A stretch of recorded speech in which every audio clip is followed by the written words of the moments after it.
Bryan Melborn with Kolb Aircraft Company. This is one of those companies that started out kind of a long time ago, back when Part 103 was kind of one of the new things, and you've managed to survive over 30 years. Give us some of the history of the company, if you would, and what it's meant to be able to survive that long. Well, the original company was put together by Homer Kolb. He's the original designer of the aircraft in the early days, back in the 70s, late 70s. Early 81, he started producing a kit. I've been involved with the company since the late 80s, early 90s. I've purchased the company from the present owner several years ago, and we've had the company in London, Kentucky since then. So what does it take to be able to manufacture and market an airplane like this in 2015?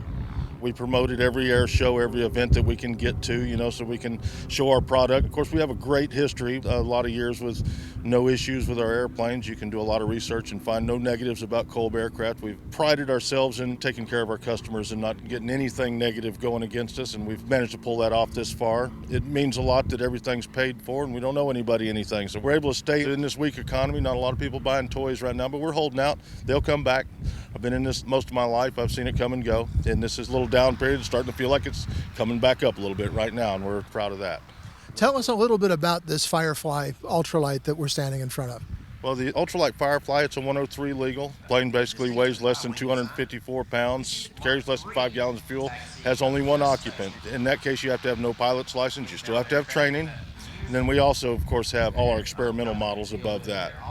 So how many models do you have? Right now, we're currently offering 4 models. Our smallest plane, of course, is the 103 legal Firefly. It's a 40 horsepower plane, falls into the ultralight category, 103. Our next plane is the Firestar 2 that we're offering right now, which is the tandem two-place. It's got a little jump seat in the back of it. You can fly it anywhere from 40 horsepower to 65 horse. It's in the experimental category. You can fly it in the LSA category, but it's an amateur-built experimental kit. Our next plane up from there is the Firestar 2SS, which we still have on the floor and we're producing every day. And that's a side-by-side Firestar. Has the same horsepower range as the other one. It's just instead of tandem seating, it has side-by-side seating. It's also available in a tricycle gear or a tail dragger. And then the next plane up we have is the two-place side-by-side, which is our Mark III Extra.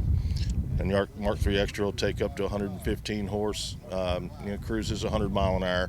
And it's a little more of a get-around airplane. And all of our planes fold. They fold up completely, as you see the one in the back. It's got one wing folded, one not folded. So who is your primary customer? What's the market for this airplane? Our market right now are pilots that have been flying most of their lives and starting to feel like they'd just like to slow down, use a little less fuel. They're not going as far as they used to, and they just want to fly. They just want to get in the air, and that's our main customer right now, are the retired guys. Look down the road. You've been in this business a long time. The company's been around a long time. How do you see it sustaining itself into the next 5 or 6 years? Well, it's going to be hit and miss right now. We've got the new LSA category, which is getting a little pricey. We're still doing the amateur-built experimental stuff and keeping it down as reasonable as we can. We're still in the business of affordable flying, and we're waiting for the market to come back. People can say in the next 5 years, I just look for the economy to start getting a little bit better, and when people start having a little bit of money that they can use on what I classify as toys, people can start affording to get back into it. Even when people have the money right now, everything's just a little up in the air on the economy, so they're not feeling like they have a lot of disposable cash, so they are just toys. They're toy airplanes. Great, Bryan. Well, thanks for taking a few minutes to talk with us on Aero-TV. Not a problem at all. I appreciate you asking.